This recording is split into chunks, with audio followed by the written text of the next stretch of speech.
مولاي صل وسلم دائما أبدا على حبيبك خير الخلق كلهم مولاي أعوذ بالله من الشيطان الرجيم. بسم الله الرحمن الرحيم. الحمد لله رب العالمين، والصلاة والسلام على أشرف الأنبياء والمرسلين وعلى آله وصحبه أجمعين. قال رب اشرح لي صدري ويسر لي أمري واحلل عقدة من لساني يفقهوا قولي. ربي زدني علما وارزقني فهما، ربي يسر ولا تعسر يا كريم. لا حول ولا قوة إلا بالله العلي العظيم. اللهم صل على سيدنا محمد الفاتح لما أغلق والخاتم لما سبق، ناصر الحق بالحق والهادي إلى صراطك المستقيم، وعلى آله وصحبه حق قدره ومقداره العظيم. أما بعد. Alhamdulillah, bersyukur kita kehadirat Allah Subhanahu wa taala. Hari ini dapat sama-sama kita menyambung lagi mudzakarah risalah puasa, i'tikaf dan zakat fitrah. Mudah-mudahan kita dapat manfaat daripada kitab ini. Mudah-mudahan puasa yang bakal kita jalani yang akan datang ini, lebih kurang 2 minggu lagi ini, adalah puasa yang bukanlah kita panggil puasa orang yang mengikut-ikut, tapi dikategorikan puasa kita ini puasa yang diterima Allah kerana di atas dasar rahmatnya, dan kita memang benar-benar berilmu di dalam bab puasa. Jadi insya-Allah kita sambung lagi, kita sambung kepada bila kita ini dikategorikan orang yang wajib berpuasa. Jadi semalam kita dah bahas yang pertama, mestilah cukup daripada 30 hari daripada bulan Syaban. Bulan Syaban ni adalah bulan yang sebelum daripada bulan Ramadan. Okey. Jadi sebelum daripada bulan Ramadan ni nama dia bulan Syaban. Bulan Syaban ni kita mesti kena lalui dia 30 hari cukup. Kecuali memang dah, misalnya dia tak sampai 30 hari, dia 29 hari je. Tiba-tiba malam ke 29, malam 30 tu dah nampak anak bulan. So jadi tak payahlah 30 tu tak payahlah puasa. Tak payahlah kita teruskan tak puasa, kenalah puasa. Tapi walhasil dia adalah bila bulan Syaban tu cukup 30 hari, maka kita ini wajib berpuasa. Kalau tidak ada apa-apa tanda tak nampak anak bulan ke, tak ada ulama yang bagi tahu ke dan sebagainya, cukup je 30 hari untuk bulan Syaban kita wajib berpuasa. Itu yang pertama. Yang kedua, ada orang yang kita melihat akan anak bulan. Kita melihat akan anak bulan, ataupun kita yang mempercayai orang yang melihat akan anak bulan tersebut. Contoh, kita buat misalan, kita pada satu malam kita naik atas bukit, kita nampak anak bulan, maka besok tu wajib kita ini berpuasa. Okey, sebab kita ni telah melihat akan anak bulan. Ataupun satu lagi misal, Ali naik ke atas, misalnya Ali naik ke atas gunung. Dia nampak anak bulan, dia turun, dia bagi tahu kita, dia kata, "Tuan, tadi saya nampak anak bulan." Jadi kita ni percaya kepada si Ali ni, memang percaya sungguh. Maka wajib kita berpuasa. Sebab kita mempercayai apa yang dia lihat. Boleh, itu yang kedua. Okey. Yang ketiga semalam, iaitu thabit melihat bulan pada hukum syar'i. Okey. Ini kena kepada qadi dan juga hakim pada tiap-tiap negeri. Dengan makna kata apa? Jika mereka ini lihat anak bulan dengan kaedah ilmu falak yang mereka belajar, mereka bagi tahu kepada kita, misalnya macam kita kata yang biasa kita tengok pada sehari sebelum ataupun 2 hari sebelum Ramadan akan ada pemegang yang agung punya mohor ke apa tu kan. Jadi bagi tahu bahawa besok kita akan berpuasa, lusa kita akan berpuasa dan sebagainya. Maka apa yang mereka katakan itu, kita sebagai orang yang tak nampak ni, kita wajib ikut, kerana itu daripada qadi ataupun hakim. Itu kategorinya adalah sabit melihat hukum, melihat bulan pada hukum syar'i. Okey.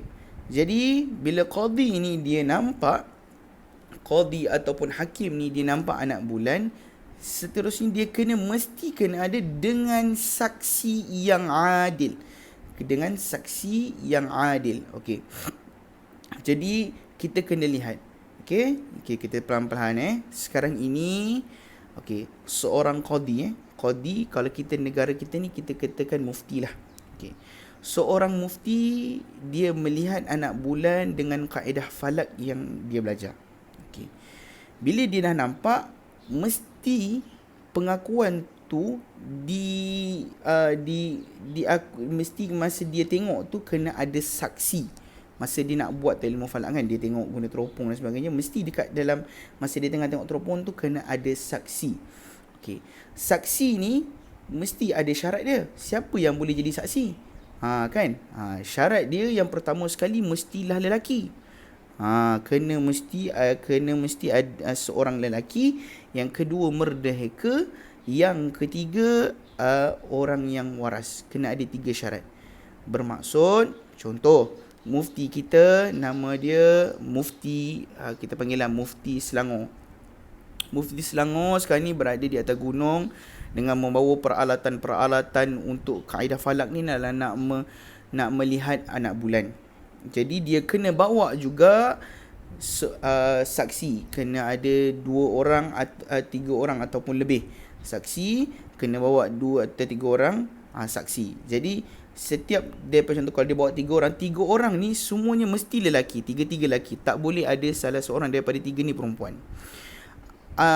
Seterusnya ketiga-tiga ini mestilah merdeka. Maksudnya mereka ini bukan hamba. Ini memang dah tak adalah zaman kita kita nak bahas sahaya ni dan sebagainya panjang lagi. Tak apa. Yang mesti mereka ini bukan adalah hamba sahaya. Yang ketiga, mereka mesti waras. Waras bukanlah mereka tu tengah mabuk ke ataupun mereka tu gila ke, tidak. Jadi dia kena bawa dengan 3 orang saksi. Dan sifat saksi itu, okey, contoh dia dah ada 3 orang ni. 3 orang saksi ni lelaki betul dah. Bukan hamba. Yang ketiga, mereka ini juga adalah orang yang waras, tidak gila. Okey. Dengan saksi yang adil. Sifat kepada saksi ni, perangai orang saksi ni mesti adil. Adil tu macam mana? Adil pada syahadah dan adil pada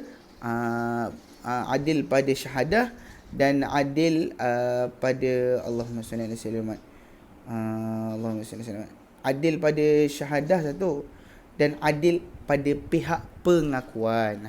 Adil pada syahadah dan adil pada pihak pengakuan. Dengan makna kata apa?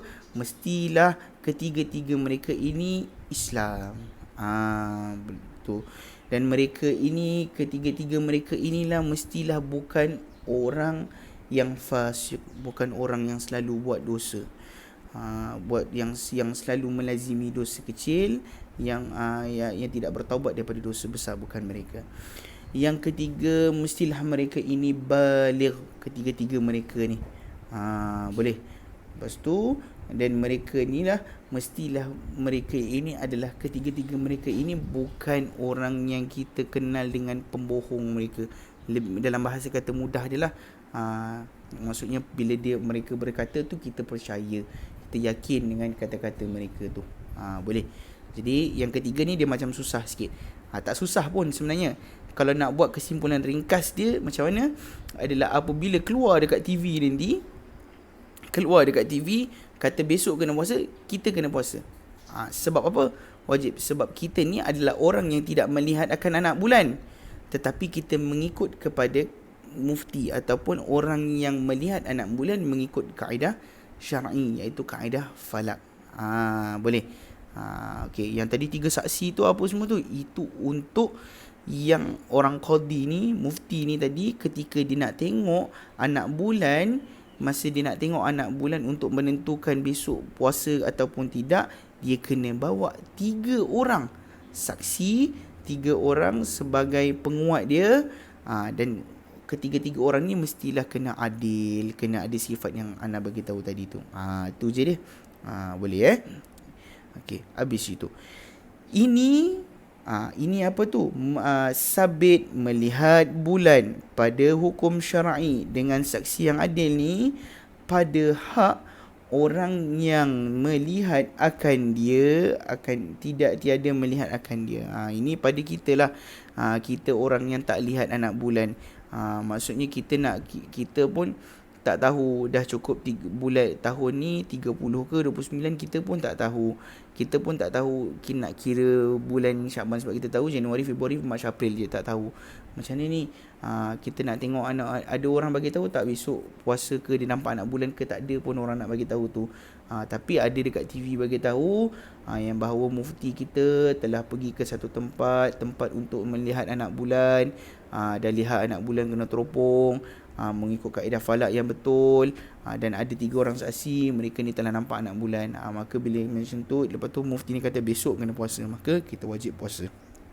Habis itu okey, jadi itu mudah aja. Okey, jangan pening-pening Jadi kita buat kesimpulan ringkas yang mudah untuk kita nak tahu, kita nak faham. Yang pertama sekali, bila kita ini wajib berpuasa Ramadan. Bila? Adalah yang pertama sekali kena genap 30 hari bulan Syaban. 30 hari dalam bulan Syaban tu genap 30 hari, besok wajib puasa.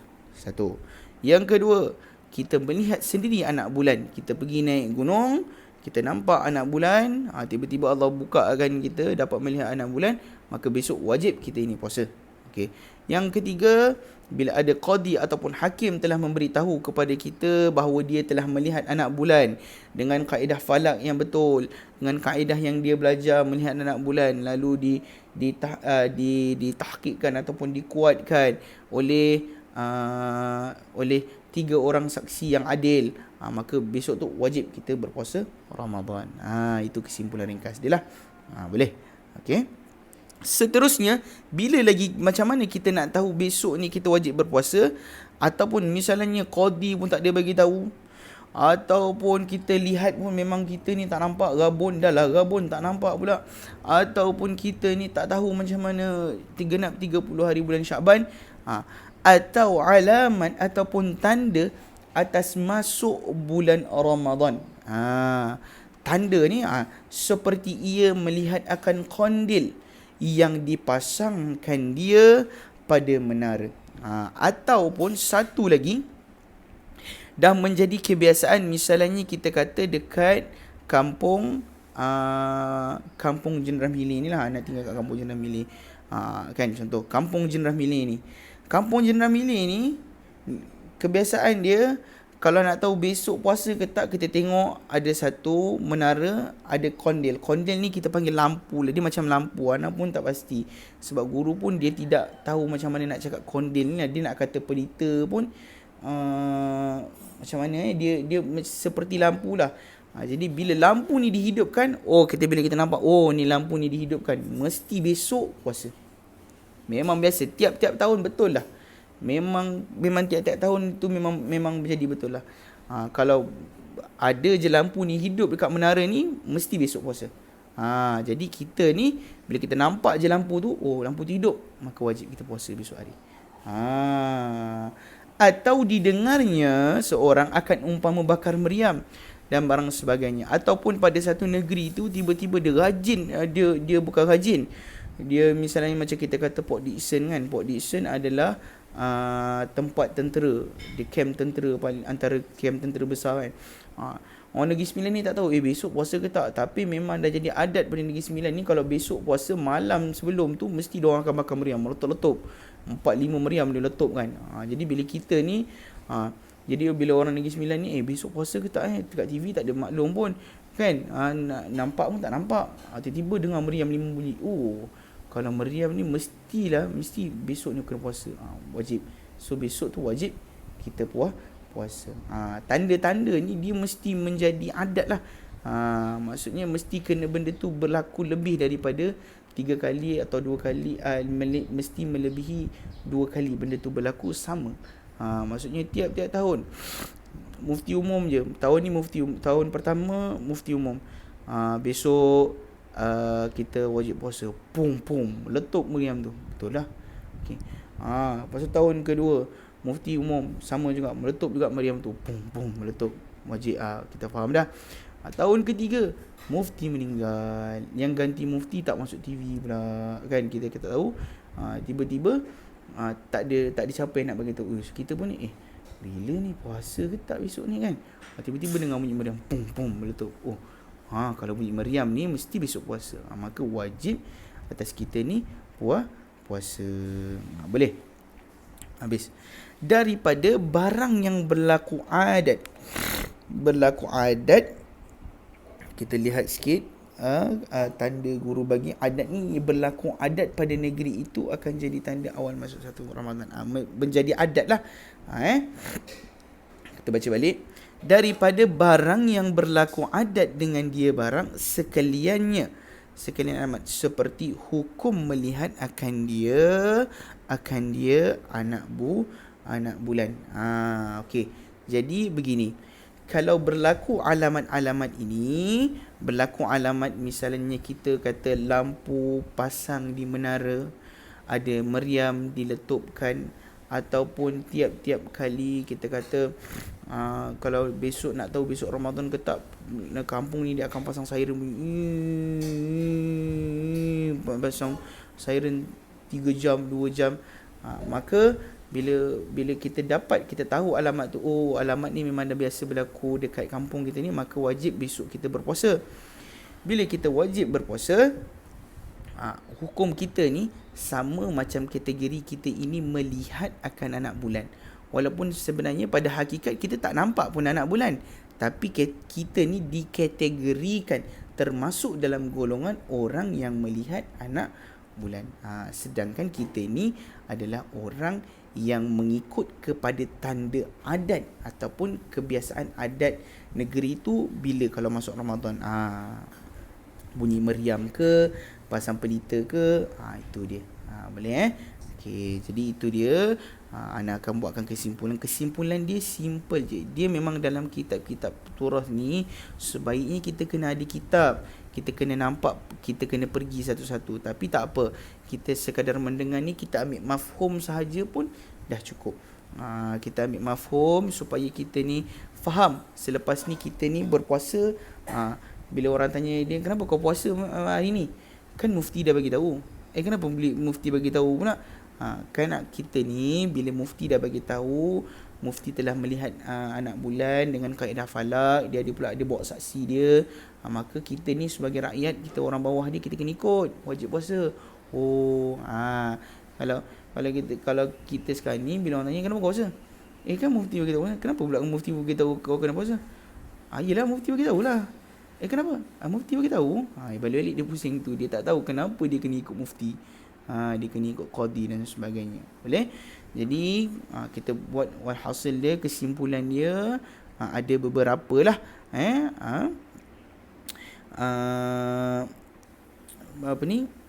Ada beberapa yang wajib, beberapa sebab yang menyebabkan besok tu kita wajib berpuasa lah. Bila kita ni nak tahu kita ni wajib berpuasa Ramadan, yang pertama sekali kena genap 30 hari dalam bulan Syakban.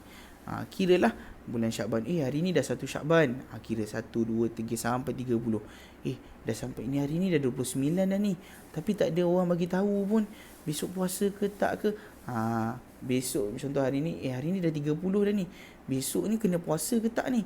Tapi dekat dalam TV tak bagi tahu, nampak anak bulan pun tak nampak, nak kata tanda-tanda pun tak ada. Maka secara automatik dah genap 30 hari, besok dia kita wajib berpuasa Ramadan. Okey, satu. Yang kedua pula, mestilah kita ni kena tahu apabila kita ini melihat akan anak bulan tu sendiri. Kita naik atas bukit ke, kita nampak anak bulan, maka wajib kita berpuasa besok hari. Ataupun kita tak melihat, kawan kita yang lihat. Tapi kawan kita ni kita percaya sungguh-sungguh. Bak kata orang zaman sekarang, BFF kita, rakan karib kita, kan, best friend forever. Dia kata dengan kita, dia kata, Danish, besok aku ni atas bukit tadi, aku nampak anak bulan. Maka bila dia kata macam tu, wajib Ana ni percaya kepada, Ana percaya apa yang dia cakap, maka wajib besok Ana ni berpuasa.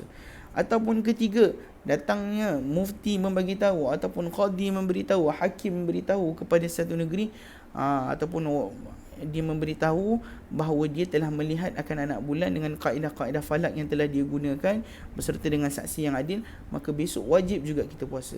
Ataupun keempat, datang tanda-tanda yang kebiasaannya tanda ini melambangkan melambangkan masuknya bulan Ramadan. Contoh, bila lampu terpasang di menara, bila lampu ni terpasang di menara, secara kebiasaan dia memang besok tu Ramadan lah dia. Maka wajib bila terpasang je lampu dekat atas menara tu, tak ada orang bagi tahu ke, tak tahu kira bulan Syakban tu 30 hari ke, maka wajib kita ini berpuasa. Boleh, insya-Allah. Jadi kalau apa-apa yang tak faham, bolehlah bertanya, kan. Boleh nak pesan message pun boleh jugalah, sebab Ana pun sekadar murajaah je, takut tersalah di dalam membaca kitab ni, kan. Jadi kalau orang-orang yang dah mahir dengar, yang ada Ana tersilap, Ana mohon ampun maaf dan harap diperbetulkan, insya-Allah. Jadi insya-Allah nanti kita akan sambung lagi. Dan apabila melihat bulan pada satu negeri, nescaya wajib pula puasa ahli negeri yang hampir dengan dia tu. Okey, insya-Allah sampai situ saja. Afwan minkum. Wassalamualaikum warahmatullahi taala wabarakatuh.